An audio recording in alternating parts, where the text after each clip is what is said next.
Good evening, everyone. Gareth Presh, founder of the World Health Innovation Summit, and welcome to WHISTalks. This evening, we're joined by guests from Switzerland and Greece. We are discussing SDG 3 with Swiss Alternative Medicine, and I'm delighted to welcome Shima, Fani, Marinela, Layza, Mitra to our studio this evening. And we're going to get stuck into the discussion around SDG 3, good health and well-being, and in particular look at the philosophy within Swiss Alternative Medicine and their approach to health and well-being in Switzerland and how they're spreading that globally. We're partners with Swiss Alternative Medicine, delighted to work with them. We've been involved in some of the congresses. We'll also talk about the congress that they have coming up in September. And allow me to introduce Shima, who's the president, the founder, and Shima can give us a little bit of background about Sam's philosophy and also her work. Shima, good evening. Good evening, Gareth. Thank you very much for having us tonight with you. Absolute pleasure. Thank you. As you mentioned, we are working closely together because we have the same ethical and moral value and vision. So what I can tell about Swiss Alternative Medicine is that we are really believing in, responsible behavior. So what we would like to emphasize within health and education is how we can bring in sustainability and ethics within our actions. So this is really what we're doing. And of course, I have a background in alternative, let's say, complementary medicine, being a pharmacist and working like 30 years along with these methods. I have seen the legitimacy of this approach within health because, there is a holistic and global vision with this kind of methods that can complement really all evidence-based medicine, which absolutely they do have also along with. So what we're thinking is how we can incorporate our values, which is human-based, with a very integrated, thoughts through medical science and bring this to institutions, clinics, hospitals all around the globe. Superb. I mean, I was part of the Congress last year and we've worked together over the last 2 years, and it's very much evidence-based medicine, which brings this complementary dynamic to it, which is functional medicine as well. It looks at the holistic approach. I really believe it's quite a forward way of thinking. I know we had WHO representatives at the Congress last year around cancer and other areas. So just to say, for anyone who's joining us this evening, if you have a question, please do pop it in the chat line. Also, if you can tell us where you're joining us from, please do also. Let's go and let's just have a quick chat to Fani and tell us a little bit about your work, Fani, with Swiss Alternative Medicine, and also a little bit about where you're at. You're in Greece at the moment. Thank you very much, Gareth, for your invitation, for your kind invitation, and for giving me the opportunity to be here with you. Yes, I am in Greece, and I'm very happy to be a part of this interesting discussion. Before we talk about activities and our activities in Greece and generally with alternative medicine, I would like to say a few things about me and my involvement with SAM. I'm Greek, originally from Greece. I have studied in Greece with a master in data analysis from the Athens University of Economic and Business, an advanced certificate in corporate finance from the University of Geneva, as well as a diploma of communication and social media in Geneva. I moved to Geneva 2.5 years ago. I worked for a German company based in Zurich, but with activities in Geneva. And after that, for the international organization World Council of Churches. My involvement with SAM occurred in May 2019, when the first conference of the company was organized in the organization World Council of Churches, where I was working at that period. So I proposed to Shima to work for her as a moderation for the conference of integrative oncology, and since then I joined the team of Sam. So this is my experience with Sam, and I'm very happy that I joined the team of Sam and all the other people of the company. Fantastic. Yeah, no, it was a brilliant session that we had last year. And I'm looking forward to getting to know a little bit more about your work that you're around social media, because it's a hot topic, particularly in the medical space, an important topic because of dissemination of information, and we've had misinformation over COVID-19, so it's a really relevant discussion point for us later. Layza, could you give us a bit of an introduction and tell us a little bit about your role within SAM? You're joining us from Geneva, I think, this evening. Yes, being originally from Turkey, I'm here in Geneva joining tonight. Thank you, Garrett, for giving Swiss Alternative Medicine this extraordinary opportunity tonight, being here with you online. We are really grateful. So I joined also SAM team like Fani, right after Fani, I believe, when I was inspired by Shima's first International Health Congress organization, when she told me all about what she was planning and how she's actually planning to touch lives all around the world, but not only in Switzerland or Europe, but all around the world. So it was a great inspiration, and it actually motivated me to join the SAM team. And if we can all together collaborate to make an impact on lives of people and livelihoods of people, I believe we will all be very grateful and happy at the end. I am originally not from a health background, but alternative medicine and comprehensive medicine is at my heart. So I am really grateful to be a part of SAM team. My role is actually, I'm responsible for marketing and event advisory, and as well as actually the SAM Wellbeing Association activities, which we have established almost 6 to 8 months ago in a small office meeting, discussing quite often whether we really need the platform or not. And after back and forth, many thoughts, we have eventually decided that we needed that platform because it's completely different, but actually backing up all SAM activities. I'll talk about it later. Thank you very much for the opportunity. A great introduction as well, and I'm conscious as well that I know you're studying at the moment yes, health and economics, so that will play an important role. MBA, yes. Yeah, superb. And Mitra, your role within SAM involved children's activities with kids as well. You're our educator. Could you give us a bit of background from yourself, where you're from? You're in Geneva at the moment. We'd love to know more about your work. Yes, thank you for the opportunity. Very grateful, as they all mentioned. I'm Iranian at origin, but now I'm Swiss. I have been moved to Geneva. It's about 22 years ago.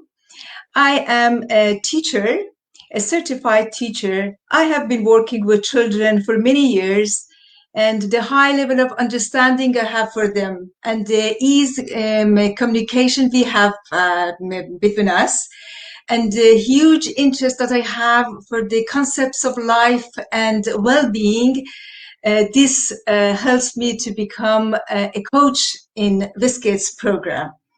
So a program that has been applied in Geneva for about a year, and our experience has been quite successful in Geneva, and we are very happy for that. Superb, and we can go into more detail. Do you want me to continue more? Yes, we can talk a little bit more about that as we go on. Marinela, can you give us a bit of background? I know you're heavily involved as well in terms of communications, digital marketing. Love to find out a little bit more. You're originally from Greece. Yes, I'm originally from Greece and I'm living in Geneva. Thank you so much, Gareth, for inviting us today. We are so happy to join your initiatives always. We do great work together. So let me officially introduce myself. I am Marinela. I do live in Geneva. My professional background involves international marketing management and digital strategy. in the fields of biotech and life sciences for the past almost 8 years. My academic background lies around business administration, digital marketing, and now biotechnology. And I am also a current MBA candidate at the University of Birmingham as of June 2020, since 1 month.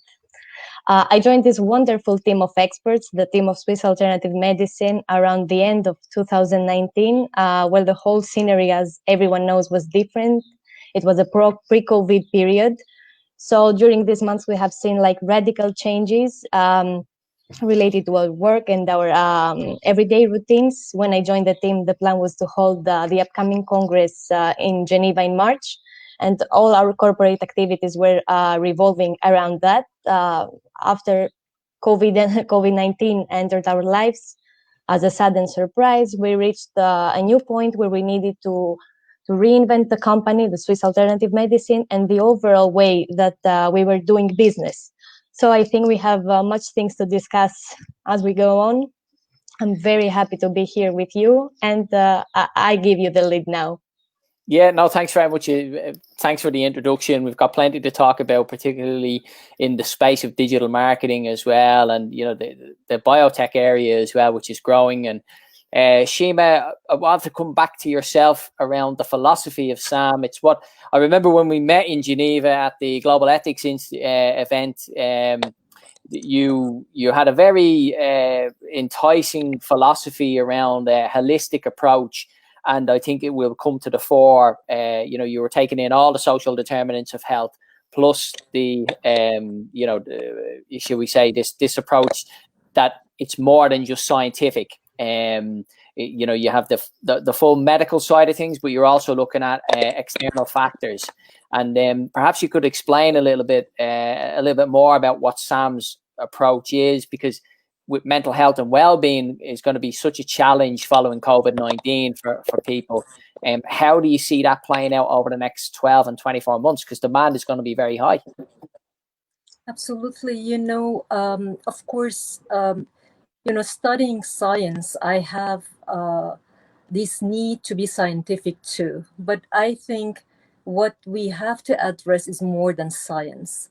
We have to address the sensitivity and the reactivity of each person in terms of how they cope and behave with actual situation, which is COVID-19, but more than that, with all the stress and all new way of thinking. You know, as you mentioned, we have a lot of information and misinformation, right? So addressing a general population as a whole is important, but we have to tailor-made too, you know. So the approach of SAM and the approach that I work with is to understand the person as an entire person, and it is not only his heart, his body, his mind. It is a whole system that needs care. Beyond that, there is an unconditional love, and there is no boundary around to transmit what you can and what you care to the person which is next to you. So it becomes very global. I mean, this is beyond science. Mm-hmm. But what is important is to measure. How do we measure what we do, right? So if we come back to the steps that we can take, we have to take care of our nutrition. Of course, this is a part of everyday life that impact your health, right? And look at the COVID now. The majority of people who have been implicated in difficult situation, they mostly have chronic diseases, right? So these chronic diseases would need to be addressed, and this is what we're doing with our congresses, to bring a comprehensive understanding about what is happening in our new society. So it comes back to our salutogenic approach to health, how we can prevent diseases before it reaches to population, they come sick and they become patients. So this is mostly what we would like to do. And as you said, of course, when we met during this time frame of Global Ethics, We have said it. This is the momentum. This is the right timing for everyone to understand and become really responsible of their health. This is really major paradigm shift for me to say, okay, if I'm sick, I have to look, why am I sick? Beyond, all the external factors that can influence us, what is happening in my life and how I can overcome to my conditions. Yeah, I think it's a bit of a paradigm shift, isn't it? Really, I mean, I'd like to perhaps ask Layza, maybe, just from your perspective, the change that we're seeing within the dynamics of healthcare, and perhaps you could give us an insight from Turkish perspective, but also in Switzerland. We have a very medicalized model, so it's about treating disease, and Sam's approach is about the preventative model. And I think now is the time, these discussions that we're having, we need to have the discussion. What do we want to see in the future, of healthcare? And then maybe, Layza, from your perspective, where do you see the future of healthcare going? Because you're now doing an MBA in this, and I presume this is a hot topic. So actually, yes, I'm doing the MBA on international organizations, and it actually brings us exactly to in the middle of humanity today, what we are seeing all around the world. It's actually humanity is the fundamental aspect that we must all keep in our mind if we want our resource capacities and efforts have a more powerful and sustainable impact on improving health and livelihood in our societies and communities, not only in Turkey, but everywhere in the world. This is actually one of the reasons, as SAM, we have established Swiss Alternative Wellbeing Association, because we see the association sees humanity as a whole, but not as different entities divided by the borders. And we are actually devoted promoting ethics and sustainable health principles in order to advance the cause of humanity.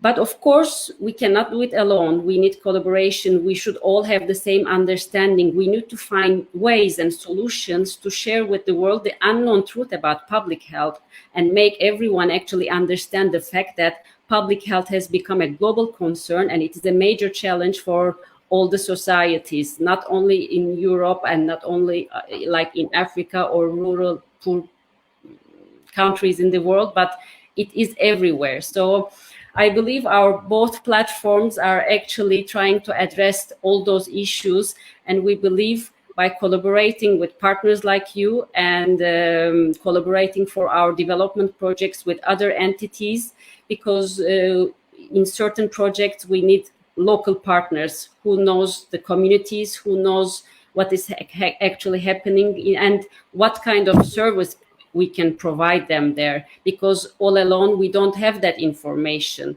and we don't have access to all the information. That's why the philosophy of the association is actually to raise the public awareness on preventative measures by providing education to all levels, as Shima mentioned. And how do we do this? By actually proposing a systematic way in identifying an appropriate treatment approach, such as it can be acupuncture, it can be sound tuning, according to the individual needs of each patient or the local community. So I believe the future actually needs collaboration of all of us and public awareness, so that we can all address together and find solutions all together. Yeah, you've touched on a couple of key points there. Understanding and collaboration and partnership work, and very important for the SDGs, and particularly around SDG 3, good health and well-being. What COVID has shown us is really how vulnerable our health system is at the moment. I think if you look at the public engagement and the facilitation of public health awareness, it's where the real opportunity will be in the future, because that's the space that we're trying to address. We're trying to improve people's health literacy, their understanding, but also work with them from the cultural perspective. There's a two-way process, a lot of learning to be done there. Fani, can I ask you, from your perspective in Greece as well, you moved from, Mediterranean is very famous for its diet and particularly its longevity of life, shall we say. Can you tell me where you see the future of healthcare from your perspective and your experience? Because you've worked a long time within the UN settings in Geneva. Do you see the change happening, the conversation shifting from disease to prevention, and how we can scale these opportunities, particularly through these platforms? Yes, thank you very much, Gareth. From my side, as public health has become a global concern and a major challenge for all societies, and due to the lack of appropriate care, health costs continues to increase, and the necessity to adopt a new global and ethical approach to health is unquestionable. So it's imperative that we will all revisit our approach to healthcare, that we will reflect on our lifestyle, and that we will get revived by our knowledge to natural medicine while using innovative solutions that are relevant to our modern world. So I agree with, of course, with Layza that we need the collaborations to create public awareness, partnerships in certain projects. So this is my option regarding the perspective of alternative medicine in Greece as a Mediterranean country. Yes, yeah. I think it's fascinating to see the different dynamics between different jurisdictions and how adoption takes places in different jurisdictions. It's probably one of the things we need to learn is to understand how local communities adopt different approaches and how the communication skills can be transferable. Can they be transferable? These are very important points. Mitra, I'd just like to talk about the WHISTkids program and also the children's program. You've had a career, with children, play such an important role in the determinants of health. Early adoption. Where do you see? I mean, there's huge opportunities. We see obesity rising, cancers rising. I mean, early intervention at that age is just vital. Great. Actually, the main message I want to give, by the position I have to the children is by following the format of WHISTkids and the objective of WHISTkids program, and coach the children how to take their own responsibility of their own physical and emotional health and well-being and self-developments in their hands. And not being limited to the level of the health education of their family. WHISTkids is for all the children. And there's always a gap in children's education, even if they grow up in a high-level, social level family with high education. And that's why WHISTkids comes into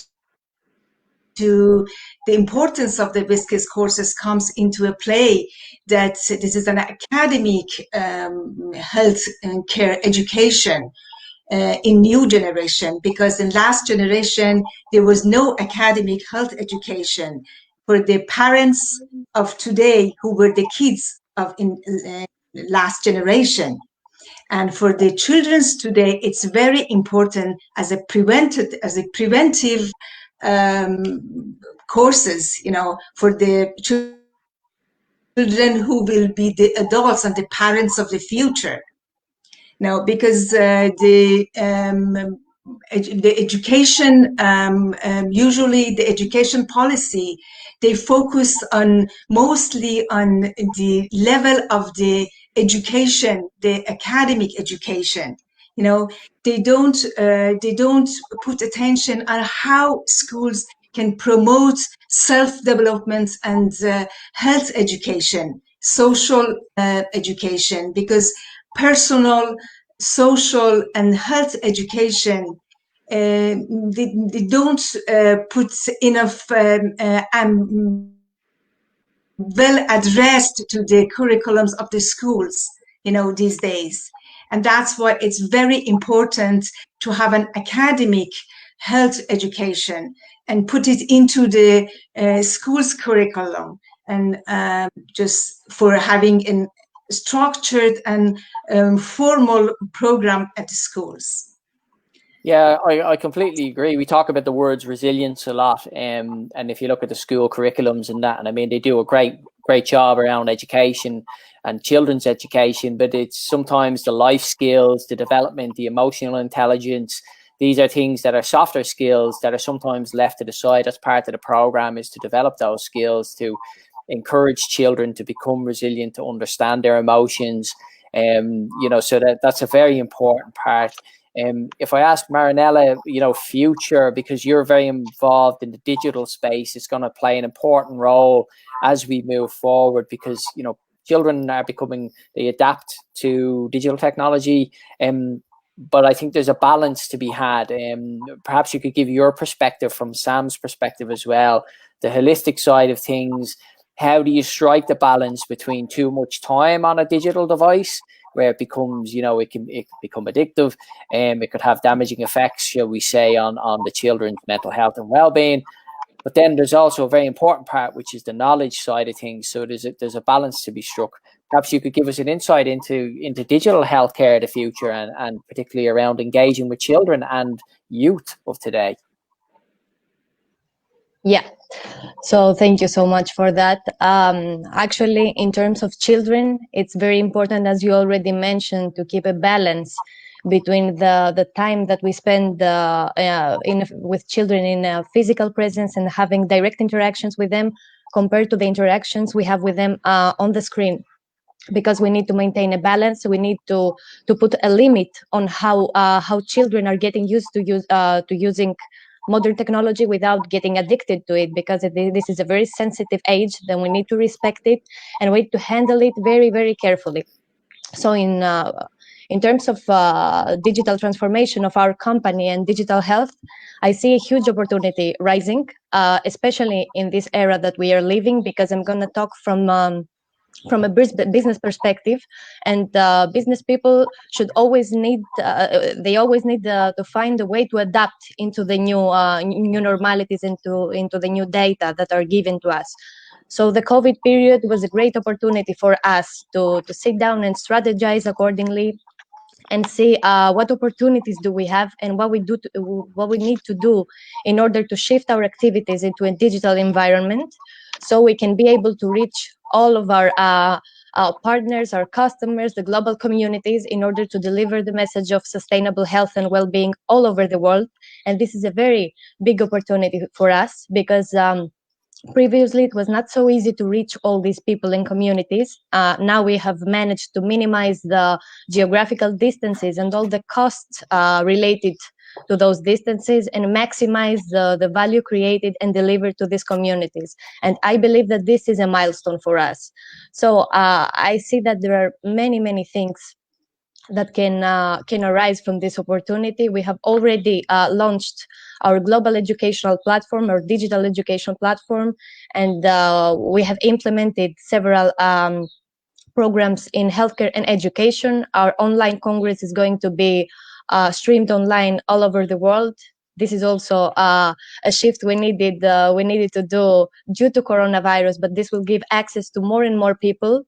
And we are very happy to be able to reach those communities, and so much more is yet to come. I'm very happy about the opportunities that arise during this period, and I believe that the way to overcome the challenge of COVID, but also the upcoming challenges that are going to hit our communities, are by being able to adapt. So I'm very happy to be in this place.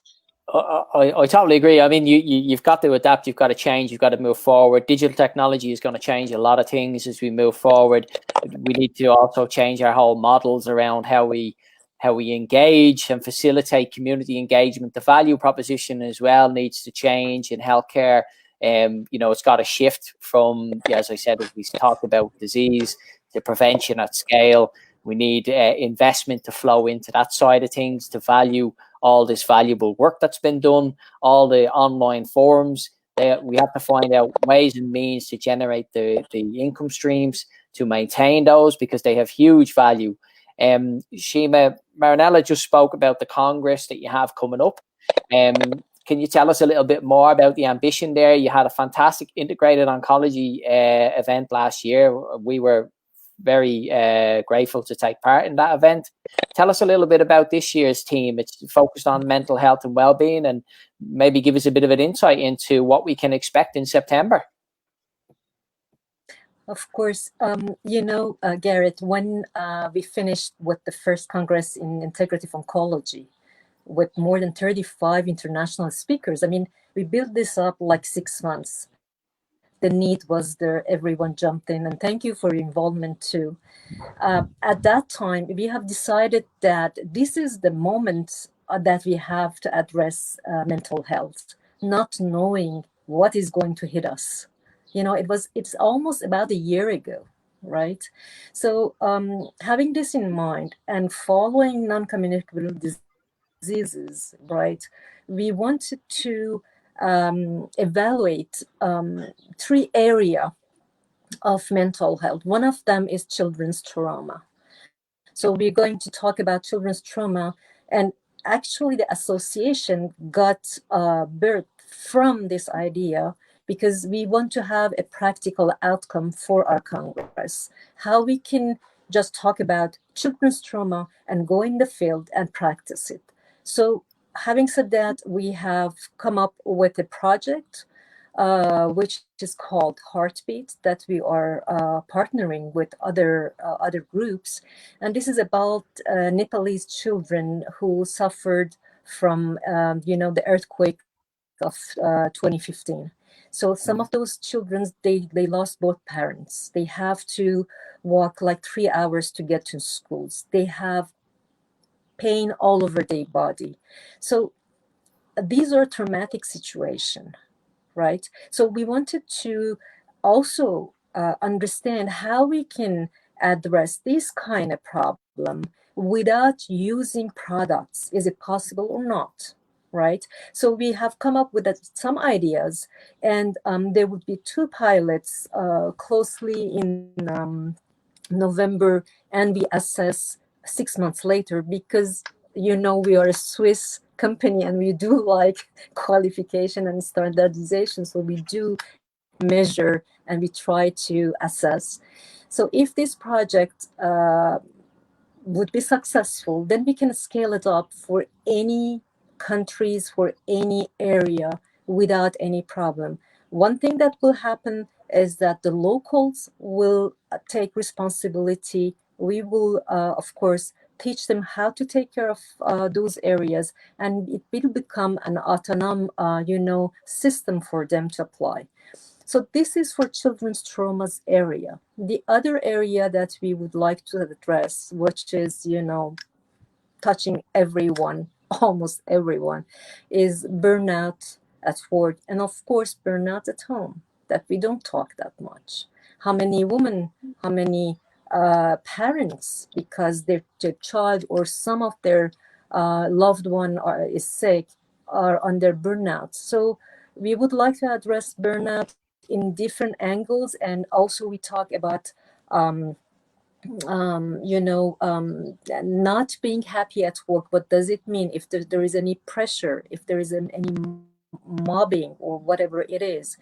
And we are really, really lucky to have 2 whistleblowers in our Congress. They would talk about their experience with big companies. But this is the aim of the story, how we can bring changes, right? And be bold. Yeah. So this is the second part. And the third part would be about innovation and about holistic approaches with a lot of, small workshops. We talk about art therapy. We talk about hypnosis. We talk about magnetism, about transformational breath. A lot of things comes together based on, of course, we do have a huge sector about neurosciences. So we want to really bring the whole picture and give the patients the ethical choices for them to choose what is best for them. And then, of course, there are caregivers that can guide them. So this is about the Congress, the second Congress, which comes up 23 to 25th September. And we're very excited about that. Yeah, I mean, it's fantastic. I mean, one of the things you're talking about there, sorry, we've lost Mitra. One of the things you mentioned there, there's a couple of points I wanted to touch on. Burnout, very important, particularly in this day and age. I think people are inundated with so much information overload, and it causes a lot of stress. How do you decipher what's relevant and what's not? And it causes a lot of anxiety at home. Really important points. When you touched on the Nepalese situation, really puts things into context. I was thinking about that situation with the earthquake and those young children, as you say, who are orphaned. Really does put things into perspective for us all, actually. I think we've a lot of work to do around the world, and it's really admirable, and I'm so pleased that we're working together on this. I'm so thrilled. You never know what's happening to you, so you're not different from your neighbors, and that's about being united, and that's about having the right value as humanity. And then you touched on it. There was two other points there that I want to touch on. Well, firstly, whistleblowers, which I've always found quite bizarre, because whistleblowers is actually a strange way of saying to someone, because the information they give you actually is how you learn. So it shouldn't really be. I disagree with that name. It should be. We should completely change that, because it's derogatory, whereas it's a great opportunity to learn. And then the other point that you mentioned was children's emotional health and well-being, and I think that's very important. I've got to just try and summarize our conversation. We've gone through a lot of aspects here, and I wanted to kind of go across to everyone. I'll start with Mitra, and maybe Mitra, you could tell us about the plans for the next few months, 12 months and 24 months with kids, and our partnership. It would be great to just have a quick summary of what we have, because I'm time conscious as well. Great, then. First of all, I would like to add that our experience has been quite successful in Geneva for impacting positively children's physical and emotional health and well-being behavior. And their basic need of being able to express themselves, their anxieties, their challenges they confront, and at home, at school, and in their communities. Now, so by practicing these courses, we do put all of our energies, the team together, for just knowing this program to the people, first of all, in Switzerland. And we hope that one day this program could be public in schools' curriculum, and so that this would be used at schools in different countries. So we are doing our best for this trend. No, it's very grateful. I appreciate it. I know you're working extremely hard. You are pushing it forward in Switzerland, and Fani, from your perspective, the next couple of months, you're in Greece at the moment. I know you're having discussions around WHISTkids and other activities, but the next 12 to 24 months for yourself, where do you see, from the Congress side, and where do you see the future and important focal points for yourself? Thank you very much, Gareth. First of all, thank you for giving us the opportunity to present our selected health educational program, WHISTkids in Greece. We're very proud to present you officially, which is one of our health educational program for children aged 5 to 12 years old, aiming to support the emotional and physical well-being, building their emotional intelligence, creating meaningful social interactions, and getting ready to navigate in their next step of evolution. WHISTkids in Greece is an academic program which addresses physical and emotional impacts at an early age and teaches our future generation to develop confidence and the capability to find solutions in a way that will boost their body and their lifestyle. The emotional well-being of children is just as important as their physical health.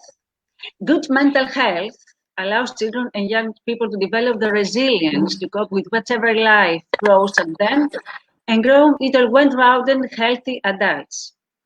WHISTkids in Greece is a great project. around which many professionals could work, with many job opportunities in the future and with many benefits for Greece, engaging stakeholders and building programs on local economic development to promote youth employment. I would like to add that although children in Greece have a free access to the public healthcare system on the condition that their parents are covered by work-related public social insurance scheme, there is an absence on the overall strategic framework for promoting children's mental health and well-being. That means that there are many children who maybe face problems during their childhood and who need specialized support. And presently, it is our pleasure to be able to implement such a program which could be integrated in schools, kindergartens, educational institutions, either in public or in the private sector. So this is an opportunity to support children's emotional and physical well-being in Greece. And we are calling for expression of interest and proposal by teachers, private schools, educational institutions, kindergarten, or whoever, or providers who are interested in working with us as a national point of reference in Greece for implementing the program. Thank you very much, Karen, for giving me the opportunity to present this interesting program in Greece. No, fantastic. We're wishing you every success. I mean, it's been a success here in Cumbria. We've prototyped it. We've done the work. There's going to be a publication. Sonny Coxby is the creator of My Way Code, which is the framework we use. It's been very successful here in the UK. You've had trials in Switzerland. We're looking now to expand it into Greece. It's part of the program with the 25+5 cities. It's going to be anchoring SDG 3 and SDG 4 because children play a very important role in the future. Marinela, if I come to you next, perhaps you could give us a quick insight into, and I know we're short on time, but around maybe talk about a little bit, how does VR play into things in the future? Virtual reality of education, is this something that Sam's looking at? Will this be a focal point? Is this an opportunity? You talked about the opportunities, but it is a vast opportunity for education as well and health. Yep, definitely it is. AR, VR, AI, all this type of digital digital innovations are great opportunities for each and every business to implement. And most important of all, for us, we're focused in global education and well-being. So we are open to discussing innovative solutions. We're going to implement now a new neuroscience approach, which is going to be delivered from our partners in Iran. And we are working on that currently. We are developing all of our educational platform insights and programs, and we are actually very, very thrilled to explore all these new opportunities, to explore and exploit these new opportunities, because this is a very new chapter for us, and we are ready to explore all the chances and the new innovations offered, so we can deliver programs of education and healthcare all over the world. And this is great. This is a great opportunity for each and everyone. Completely agree. It's great to get an insight. We've got a very diverse panel. This is what I love about this conversation, actually, is the fact that we're able to go from digital technology and education, and we're talking about children's health and well-being. We're talking about connection. We're talking about resilience. Layza, from your perspective over the next couple of months, where do you see Sam's growth area? You've got a Congress coming up. You've got activities with ourselves. I know we're working on multiple activities, which is really exciting around SDGs. There's cancer programs, there's cancer centers we're looking at. There's all sorts of things happening. Your focal point over the next 12 to 24 months? So as Shima said, as we all talked about tonight, it's well-being and education is very important. So well-being has to be there so that we can continue and proceed with the education and for the future. We should not underestimate the power of youth and what they can achieve when they are in a good state of well-being and mental health. you know, and with our programs and our platforms, I believe this is what we are all focusing on, to create a more fair, equal, and sustainable future. So actually, as Sam, we will continue to put all our efforts towards this direction. And of course, with great partners like you, I'm sure we will all eventually have some achievements that we will be able to share, hopefully in the next discussion. Absolutely, together and I'm looking forward to that next discussion, which we will schedule. We'll get everyone back on, particularly to get an understanding of the progress being made. Shima, as everyone has talked about, I mean, there is phenomenal progress that you've made. I think one of the things we should take stock of is the fact of how far we've come, even in the 2 years since we met, you know, to be able to be in this position today, to be able to talk about the activities that are ongoing and the plans ahead and the future. So it's very exciting. I just want to thank everyone this evening for joining us. Thanks to our guests, Shima, Fani, Marinela, Layza, and Mitra. It's been a pleasure having this conversation with you. I very much look forward to working with you in the future and achieving those goals. We've got an agenda which is ahead of us, the 2030 agenda. We need to implement the SDGs. We didn't really get much chance to talk about the environment, which is a very important point, but I think Layza touched on this at the end there, the importance of youth engagement, and they will play a very important role in the future of our society. Last thing to say from me is that thanks to everyone again for joining the conversation. But next week, next Saturday, we will host our first World Health Innovation Summit Congress conference on COVID-19. We have experts from all over the world, from the Philippines, Australia, India, Singapore, South America, Mexico, North America, Europe. WHO will be involved as well. So do join us. That will start next week at 8 a.m. on Saturday morning. And then we'll have sessions running throughout the day in each continent. So starting in Australia at 8 a.m., 10 a.m. for Asia and Africa, then 2 p.m. Central European time, or Greenwich Mean Time for Europe, and then 4 p.m. for North America and South America. So I just wanted to let people know about that next week. And then on Sunday evening, we'll have our scheduled, as usual, WHISTalks. We'll have other guests on. And I hope you've enjoyed this evening. It's been a pleasure talking to everyone. And thank you very much. And good night, everyone. Thank you, Gareth. Thank you, Gareth. Thank you, Gareth. Good night.